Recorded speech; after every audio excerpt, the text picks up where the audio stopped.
Good afternoon. I'm Miriam Grace Go, and you're watching Rappler Talk. We're talking today to Professor Jean Pilapil, a political scientist from the University of the Philippines. In a recent Senate hearing and in a series of opinion pieces for Rappler, Professor Pilapil made some points that were clear, straightforward, and strong, which we don't often hear when some quarters talk about the proposal to shift to federalism. And he will discuss more of those points here. Welcome to Rappler Talk, Prof. Okay. Good afternoon, Ms. Go. Thank you for having me. Okay. You call it a brazen power grab if the administration cancels the midterm elections in 2019. Tell us why Well, is it it's so? brazen because they want to extend their term without going through elections. When we talk of power grab, this would be changing the rules to actually to maintain your power. So that's a brazen power grab because there would be no election. This would be different from the other problem that we have, which is actually coming up with new rules that would allow politicians who are already at the end of their term to get another term by running for elections.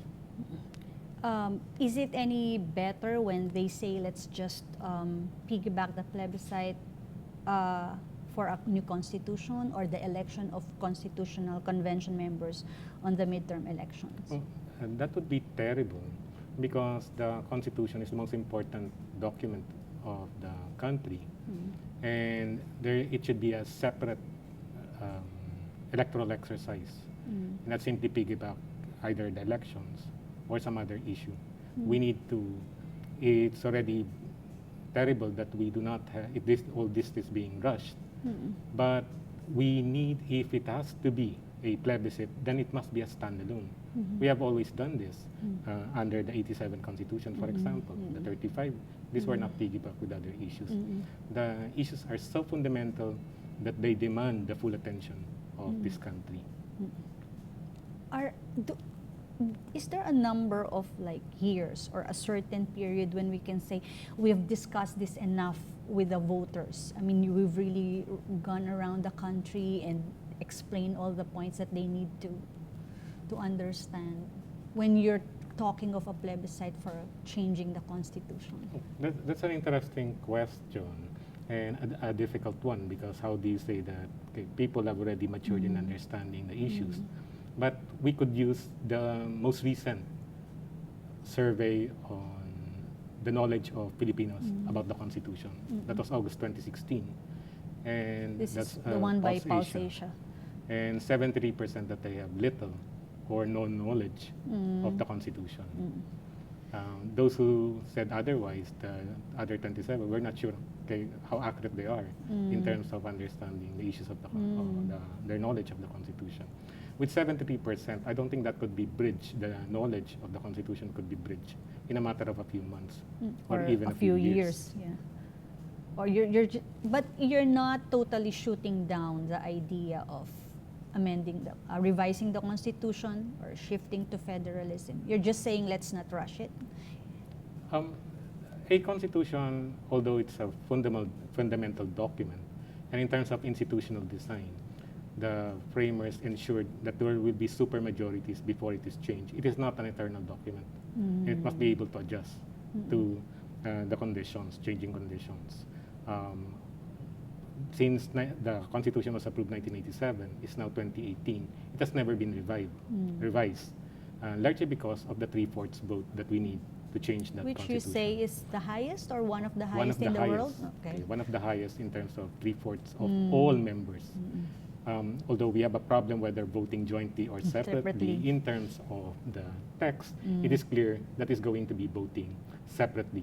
Because if we're just going to change the name of a school, two houses have to be involved, so much more the most important document. Yeah. And that is why it's a 3/4 vote. Because it has not been changed in 31 years, pressures have built up. That could have been addressed if we were able to amend certain parts of the Constitution. But federalism is an altogether different thing. Because with federalism, you're now going to talk about overhauling your Constitution because now you're touching the system of government. Uh, but but in the past, whenever there were proposals to amend certain provisions or totally revise the Constitution, there is always opposition. There is always suspicion about the motives. So if you're saying all this built up over the years, when will the right time be to really sit down and look closely at this? The fundamental instability of the 87 Constitution, why it's the executive that has become the first mover in trying to change it, is the single term limit that was placed precisely, supposedly, to stabilize the constitutional succession. But what has resulted is that it's become an incentive for the executive to start tinkering with or trying to push for a change in the Constitution at the first term or during the first term of his or her term. It happened under Ramos. It also happened with ERAP, short-lived Estrada administration, and also happened under Gloria Arroyo. Okay, so any move to change the Constitution, and under Ramos and Gloria Arroyo, it has been not through system of government changing from unitary to federal, but from presidential to parliamentary. This has been seen as a power grab, because it's seen as actually skirting the term limit. Presidents could have actually avoided this distrust if they said that, okay, let's write a provision in the new constitution that I'm no longer allowed. But that has not been done, and therefore fueling the suspicion that it is indeed a power grab. Yeah. This is the context in which you said it in the Senate that if we will save democracy, if we will prevent President Rodrigo Duterte from staying in power beyond his term in 2020. Can you talk more about it? Well, to save democracy is actually to protect democracy, because it's hard to imagine how one could save democracy by actually simply banning a president. But to actually defeat an authoritarian project of the president, to actually stay beyond his constitutionally mandated term limit under the 87 Constitution. As I see it, the problem that we have right now is how the president can actually avoid accountability in terms of what happened in terms of human rights violations. And he has three modes to do this, to avoid the accountability. The first one is actually to come up with a new constitution. The second is to suspend the constitution by declaring a revolutionary government. And the third one is actually to find a candidate in 2022 that could protect him. And one name always mentioned is the daughter herself, Sara Duterte. But you say Sara is against the shift to federalism. Yeah, that's an interesting thing, because Sara Duterte has been quoted as early as December last year that she opposes federalism, and raising a very important argument, which is that she has seen that in Davao or in the Davao region, that these are populated by strong men and in terms of territories. And if you go federalism, this would just be captured by these strong men. Nag-aaway-away lang sila Yes. among themselves. But you were also pointing out that the draft federal constitution so far do not have that provision specifically saying the current president, if he will preside over the transition, cannot run under the new constitution. You were coming from that, yeah. Because the PDP left on saying that do not worry, because we don't really have a term extension for the incumbent president. But the problem there is that once we come up with a new constitution, the question of whether the incumbent president of the old constitution, who is actually barred to run by again the old by the old constitution, can actually now run under the new constitution. This is an open question. And when you are in power. And when you're in power, and the way, especially in the lower house, that they have designed the in the House Concurrent Resolution number 9, the way the transitory powers of the incumbent president, it clearly gives a head start to the incumbent president over possible opposition come 2022. So it is not clear whether the president would still be allowed in 2022 if he wants to run. The only answer that we get is that the president is no longer interested because he has already said that he wants to retire. But by you were 2022. pointing out in your opinion piece that this is like that campaign promise to ride a jet skiing going to. Well, President Duterte has not been, would be the last person that we could rely for on his statements. And we are never sure whether he even did run. But if we analyze the logic of what's happening, it's actually to try to avoid accountability for the human rights violations. Look, we are going to abandon the our membership in the International Criminal Court because of the human rights violations, the extrajudicial killings. And so it is also with the Constitution here that you're trying to avoid accountability. And how is it to be done? Run for president again. As I've said, the other two would be suspend the Constitution, which would be very difficult. And the third one, probably the easiest, if he's still popular by 2022, come up with a candidate that would protect him beyond 2022. And yeah, you were also pointing out that it's in other countries, it's been the strategy of dictators to tinker with their constitution, to Or stay strongmen. to stay in power beyond their mandate. Can you talk more about it? Democracies are procedural competitions on who gets to decide to hold office, the most important position. And strongmen have taken the route to be elected. You have in Peru, Alberto Fujimori was elected in 1990, came up with the constitution in 1993, and got himself elected in 1995 and up to 2000. So it is also with Hugo Chavez. The old constitution in Peru barred the president to have a second term. But by coming up with the constitution that allowed Fujimori to run for a second term and even for a third term, because he was not satisfied with the second term. When it was close to his end for the second term, he was able to maneuver Congress to pass a legislation allowing him to run again. But he had to resign because of a controversy that exposed, I think, the bribery scandal of an aide trying to bribe another member of Congress. In Venezuela, you have Hugo Chavez, who was elected in 1998, came up with a new constitution in 1999 that allowed him to actually skirt the term limit of the old constitution. The old constitution in 1961, they have an interesting rule that you have to wait for 10 years before you could be elected. It's a long waiting period. But with Chavez, he was able to come up with a new constitution, extend his term by 6 years, extend the term of the president 6 years, and allow for one re-election. And it did not end there because he controlled Congress. When it was up for his 2 years, 2 terms, there was a constitutional amendment abolishing all term limits for elected officials. And Marcos tried it, you said. Marcos tried it also by coming up with a constitutional convention, ironically on supposedly reformist grounds. But the main aim was to allow him to skirt the 8 consecutive term limit of the 1935 Constitution, which was already amended in 1940, precisely to allow Manuel Quezon to extend for 2 more years his presidential term. And when Marcos did not succeed, we all know what happened. It was a disaster. He declared martial law.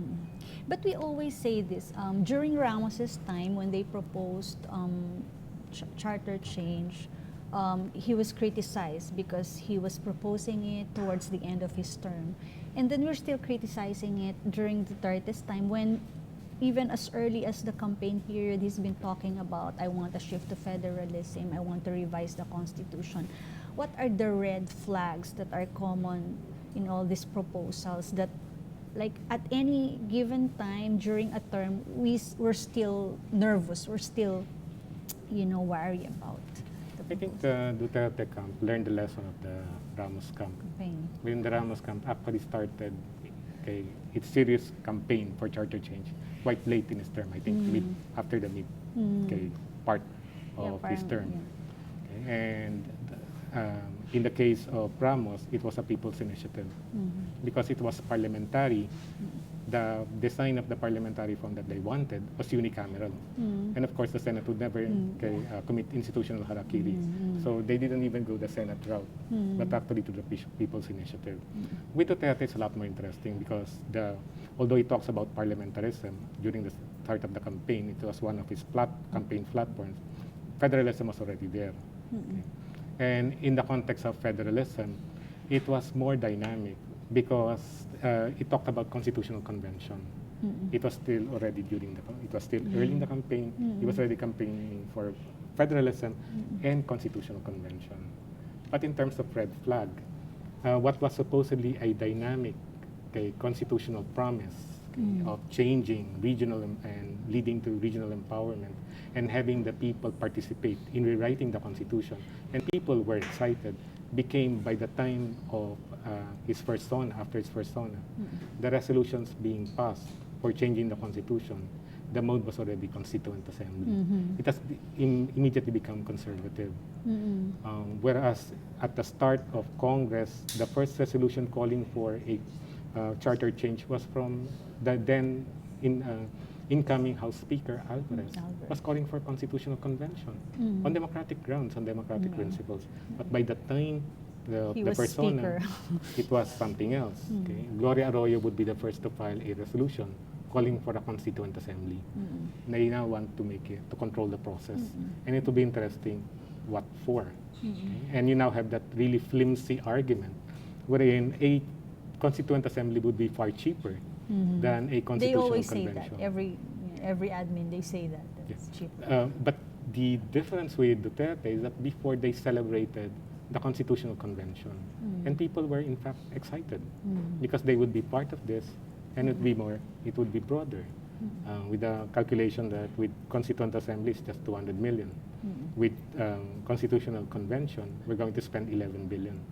But what they don't tell you is that with federalism, the estimate, for example, of one of our leading experts on fiscal decentralization, Dr. Manasa, okay, it's going to be a minimum of 44 billion a year. When you shift to federalism, you come up with new regional bureaucracy, okay, and you have to pay salaries of the regional bureaucracy.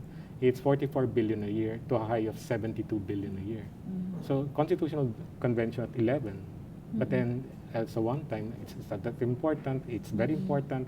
You get to mobilize the people. You gain legitimacy, but you scrimp on it and say that it's just 200 million. Let's just go for 200 million. What's the point? The point is that they want to control the process now. It's not so much federalism, okay, as is, but it seems to be something else. And this would be revealed later on by HCR, wherein now you're talking of term extension without election, okay, and actually giving the president both executive and legislative powers. And you were saying that we're insane to be wanting to change both the system of government and the form of government at the same time. Are we the only insane country trying to do this? Or tell us about the experience of others. No other country has successfully, no other democratic country has made the transition from a unitary to presidential, from unitary to federal, and from a presidential to a semi-presidential one. Okay. Initially, the program was actually to go parliamentary. Semi-presidential was first mentioned during the persona of the president. In the literature, this is already frowned upon. Okay? Just one, okay, in terms of shift from a system of government change or a form of government change, that is already frowned upon if you're already a democratic regime. Because a democratic regime is a special subset, okay, of regimes, because here you're already a democracy. And to the extent that you're going to change your constitution, it must be for compelling reasons. It is different if you're making the transition from an authoritarian to democratic regime, where by definition you need a constitution. Okay? Or in Chile, which actually the outgoing dictator, Pinochet, was able to haggle for authoritarian enclaves that gave him authoritarian powers, even when you already had a democratic Democracy. regime. By 2005, they were able to come up with 50 constitutional amendments to actually take out the concessions that they gave to the authoritarian regime at that time, including that the president can now fire the commander-in-chief. Okay, so there must be compelling reasons to actually shift when you're already a democracy, because you want to protect your democracy. And second, okay, you're wary of vested interests that who are going to benefit from this transition. Whatever transition you're talking about, because you're already a democracy, the assumption is there are already vested interests benefiting from the current setup. Okay, so which is different if it's a democratic transition, because at least there's an assumption that there's some kind of displacement of this vested interest. Scholars are very wary of constitutional overhauls because you're trying to avoid that these vested interests are the ones who are going to control the process. And that is precisely the problem that we have, because whereas before it was a constitutional convention wherein it's more democratic, now it's a constituent assembly made up of course, members of your Congress. If you look at the lower house and the senators, they're the ones who benefited from supposedly this problematic unitary setup, but they are also the ones going to write okay, the new constitution towards federalism. But some people would point out that as long as the Constitution allows a constituent assembly as one of the modes of changing the Constitution, why are we always like shooting it down? Okay, that's a very good question. It is already inherent in the powers of Congress to actually change the Constitution. Although the term Constituent Assembly is not there, okay, but it is there in terms of the 3/4 vote. Once they, in fact, the theory is that they could actually just vote on something, okay, and it's going to be a 3/4 vote as long as both houses are coordinated, then that could be understood. But the problem is that they did not have the mandate to actually, an electoral mandate, to change the Constitution. Why? Only 3 members of PDP 11 were elected in 2016. 116 members of LP were elected, and they were not the ones who campaigned with Duterte on constitutional change. In terms of electoral accountability, they did not represent the change in the Constitution. So why are they now, once they have shifted okay, to Duterte and been member of the supermajority, now they're saying that they want to change the Constitution simply because they have the power. We're talking of constitutional mandate, electoral mandate. The other one is okay, the scholarly literature. In the literature on constitutional engineering, this is really a no-no. When you have constituent assembly, okay, acting as a legislative institution also, changing the constitution. Why? Because of course they're going to protect their institutional interests. It's even more problematic now, okay, because the current situation that we have of a supermajority, okay, is the worst case scenario for some scholars in terms of constitutional engineering. Because when the forces, when the relation of forces is known and uneven, and in our case a supermajority, the Constitution is tailor-made for a person, For them. in this case Duterte, for a party, the PDP 11, or the Alliance supermajority. You just have to go through the Constitution of PDP 11, and especially the output of the House Concurrent Resolution 9, where you have 4 reports or reports by the 4 subcommittees, and you will see that you could imagine who are they talking about when they talk about And the we've president. seen that in several bills that they passed, that as long as they have the supermajority, anything can pass.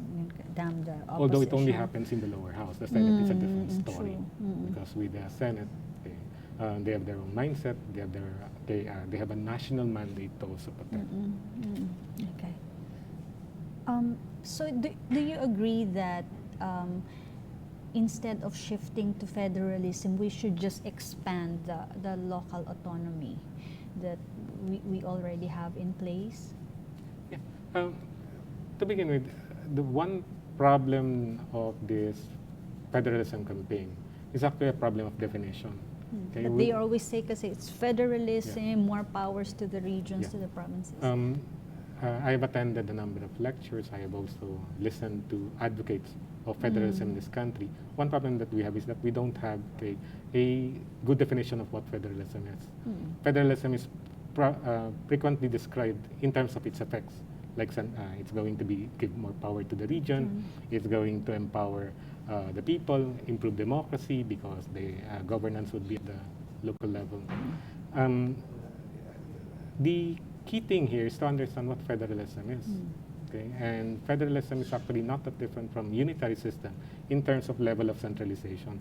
There are unitary states that are more decentralized actually than some federal ones. Okay? Like Indonesia is more decentralized than Malaysia, that is federal.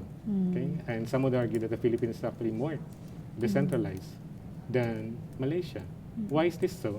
Because federalism as a system of government is actually operates in terms of constitutionally protected powers between the central and regional governments. Okay? It's a power to actually, their constitutional power, okay, to protect the right of these governments, okay, levels of government, to make final decisions in policy areas where they have exclusive privilege or exclusive right. So that the level of centralization is actually it's not the level of centralization that defines what federalism, but the fact that you have constitutionally protected powers. This is different from a unitary system, wherein although powers can be delegated to the local government, they could also be revoked by the central government because they're not constitutionally protected. Constitutionally protected. So we go back to, is it a better idea to just expand the local autonomy under the local government code that we have now? Yes, because it can be done. Okay? In that context, that whatever reforms that they're talking about, one of the most popular that they have is their complaint about the local government code is the sharing of the internal revenue allotment, 60-40. That could easily be done by constitutional amendment. I'm sorry, by legislation, if you want it to be 50-50 or 40-60. In fact, we had the latest review of the local government code was not done by Congress, but is supposedly mandated by the local government code under Section 251 that it should review the local government code, okay, at least every 5 years. That has not been done. But our problem nga is, since it was passed, we have not done really a review Not or a single one. major revision. Not a single one. Okay, we had tinker with it. I think there were 2 legislation, but very minor. But no major, not even major revision, but not even a major review. The review that was done in 2014, 2015 was by the DILG, funded by the ADB. Interesting that they came up with, I think, 7 sets of reforms to improve local fiscal, no? Yeah, fiscal, reforms. basically fiscal reforms. They centered on fiscal reforms. And all those reforms that they identified, okay, could be actually possible via legislation. But again, you have a Congress that seems to be slow on acting on this. And the proposals. explanation given by critics is political. This congressman would not want to empower the governors that actually they compete with. The problem is that in the shift to federalism, we are also expecting the same congressman to actually pass a regional and local government code that would supposedly empower local governors, okay, in their areas.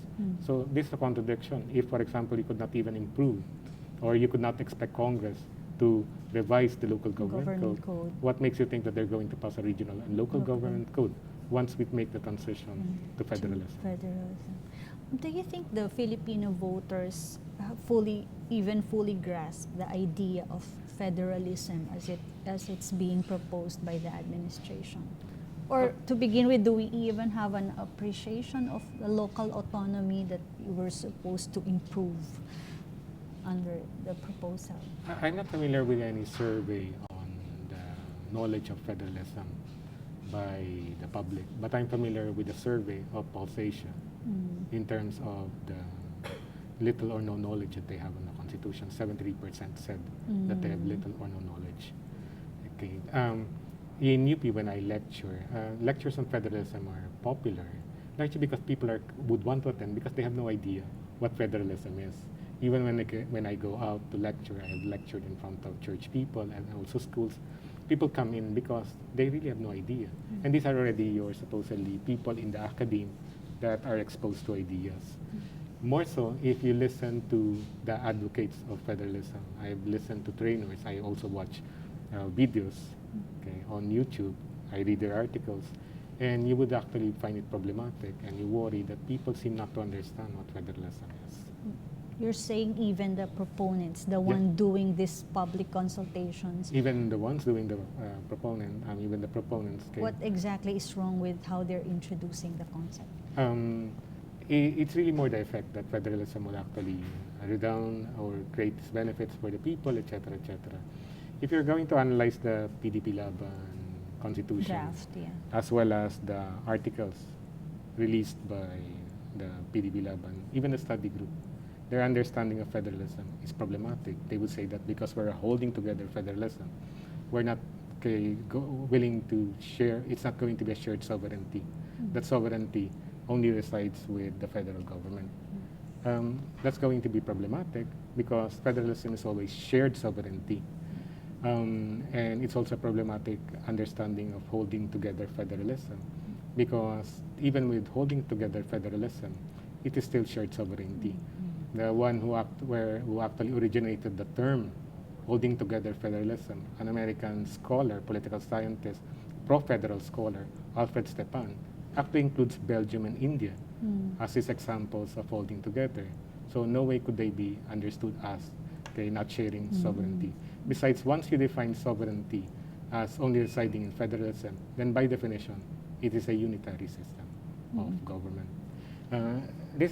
The problem seems to lie on the elementary understanding of what sovereignty means in federalism and how this sovereignty can actually be shared in federalism in a way that could not be shared in unitary system. The sovereignty that we're talking about here in federalism is constitutional sovereignty, which mandates constitutionally protected powers between the central and local governments to make final decisions in policy areas where they have exclusive jurisdiction. And this is different from a unitary system, wherein it's only the central government that makes the final decision. And even when it devolves power to the local government, it could easily revoke that power.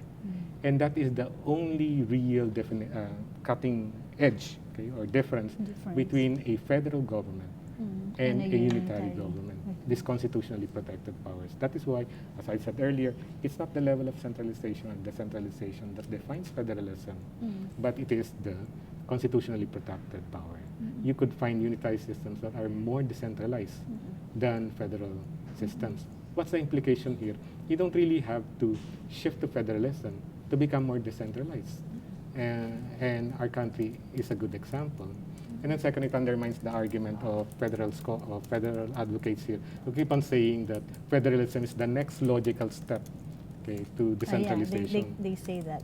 That could not be possible. First of all, systems of government are not steps that you could compare. But second is that decentralization is the extent of power that have been devolved. Whether they are constitutionally protected would be a question that you would find intelligible only in federalism. So to make it clear, all these supposed additional powers and resources that the proponents of federalism are promising to the local governments, to the communities, these are all possible under the current setup. Yes. If you will just revise the local government code and not the constitution. Yes, the local government, first of all, the local government code, any problem that you have with the local government code could easily be revised by legislation because it's only legislation to begin with.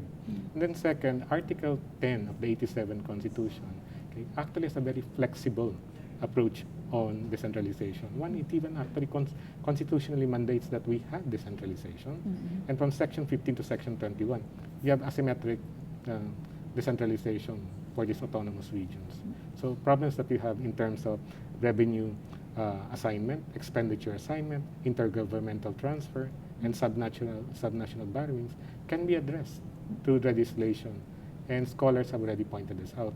Interestingly, people who have reviewed Article 10 of the PDP Laban in terms of fiscal feature, like Dr. Manasan, our leading expert on fiscal decentralization, actually say that the institutional design of Article 10 of PDP Laban Constitution creates its own problems in terms of fiscal federalism and do not address some of the problems already identified with the local government code.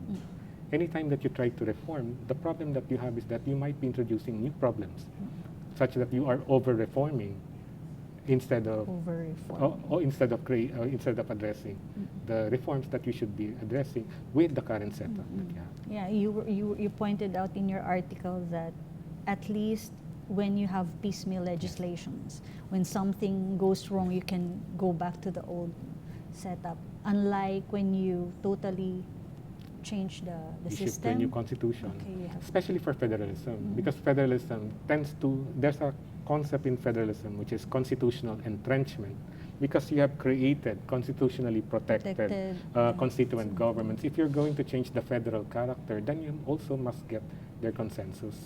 And in other countries like Brazil or Germany, they have eternity clauses wherein it's built in the constitution that whatever amendments that you do with the constitution, you could not change the federal character anymore. So as a final word to proponents, critics of the shift, and even to the voters who are now subject to all these public consultations and information, right? Is federalism, the shift, even possible, if not now or in the future? And I guess people are wondering, are you against the concept or the idea of shifting to federalism? Or you think that the way and the timing it is being proposed now are just not right? Well, first of all, the shift to federalism, as I've argued in the article, there is no consensus on the superiority of a federal to a unitary system of government. And so in that context, if there is no consensus, one could argue that a shift also would be unnecessary. The literature says that with federalism, it is both unnecessary. Okay? If there's no superiority, why shift? Then it is also unbelievable, okay? Because the shift to federalism, especially by the proponents here, the way they're selling it, it's too institutionally and intellectually complex, okay, for the lofty goals. The goals have to be lofty. They're saying that, we're going to solve regional imbalance, we're going to improve democratic governance, we're going to improve even, okay, for example, economic performance of the regions. They have to be lofty because they're selling this to the public. But are they believable? The literature would say that no. Okay, the problem is, of course, is the transition that you're going to make. It's too institutionally and intellectually complex. In terms of intellectual complexity, we don't even, this is my view, okay, I've done the review of the literature, we don't even have a single expert on federalism. So we don't even have the intellectual infrastructure to make the transition. People ask, are we ready, is the Philippines ready for federalism? One question that should be asked first is that, are the proponents ready for their federalism? Because if we don't even have an expert on federalism, how are we going to make that shift? Speaking and writing about federalism is not expertise. Okay? Expertise is mastery of the literature and some experience on shifting to federalism. We don't even have that. And it's really so frightening. But at the same time, it is sad because we have experts on local decentralization that we could tap. But we could not tap directly if we're going to make a shift to federalism. Why not? Because it's a different thing. In regional local government, for example, they are expecting that once we have ratified their federal constitution, in 18 months, you're going to have a regional local government code. Okay, that would create the regional commission, the interim regional commission, that will start the transition process. Okay, you would have to wait for 5 years before you make the transition. Okay, so that's going to be a long process, and it will be a long process to actually be familiar with federalism. Same thing with the consultative committee. Actually, even the PDP-11, they're saying that we're looking for the model of federalism. It's going to be a Filipino model. But the problem here is that if you're still just looking for the model of federalism, and the scholars are correct that there's no superiority between federal and unitary, then to make an argument that we shift to federalism, you already have a model that you could sell as superior to the current unitary system that we have. They keep on saying, if we make the transition right, if we get the model right, but that is a red flag in institutional design. Because we're not certain about what we're talking about. We're not certain, and you could never get the model right, because institutional design is always political design. It's not the consultative committee, the members of the consultative committee who are going to write the constitution. It's not the members of the study group. It's the members of Congress. Okay, and they have their vested interest to actually protect, and you have already seen that. And they themselves might not have a clear understanding again of of federalism. or have a more ambiguous view or ambivalent view on this, okay? Or a shakier understanding of what federalism is. So to wrap up, you're saying federalism or charter change is dead? It is that because of the institutional design of our Congress. You need 3/4. It's a Senate would not allow this. Okay, one, because first of all they would not allow voting separately, but more importantly because they would not commit institutional harakiri of allowing themselves from being national, okay, nationally mandated, and all the prestige that it gives, okay, to becoming a regional Senate with dramatically cut down powers. Many of these senators do not have regional bases to be elected. They have geared their career, they have structured their career in terms of being voted nationally. And that's where their prestige comes in. Since the 35 Constitution, since we reintroduced the Senate in the 35 Constitution because we started unicameral, the Senate has always been the institutional stumbling block for the legislative agenda of the President. And we have created presidents from the Senate. Why? Because the Senate is the only other institution of this country that has a national mandate. And it is that which has allowed the Senate to actually become quite powerful in posing a challenge to the programs and legislative agenda of the President. And it is not in favor of changing the Constitution. At least they lack the 18 to approve this. Because for the simple reason that they see Duterte as actually just good for 6 years. The senators, although they have a term limit of 2 consecutive years, they only have to wait out for 3 years. 3 years. Okay? And then they could return. So why play alone in the Duterte game of a new constitution? That would be a topic for another Rappler Talk episode. The many other reasons the Senate would not favor a constitutional change right now. Thank you, Professor Jean Pilapil. Thank you also for having me. You have been watching Rappler Talk. This is Miriam Grace Go. Thank you for joining our conversation. You can send us follow-up questions and your thoughts by tagging Rappler at rappler.com on Twitter.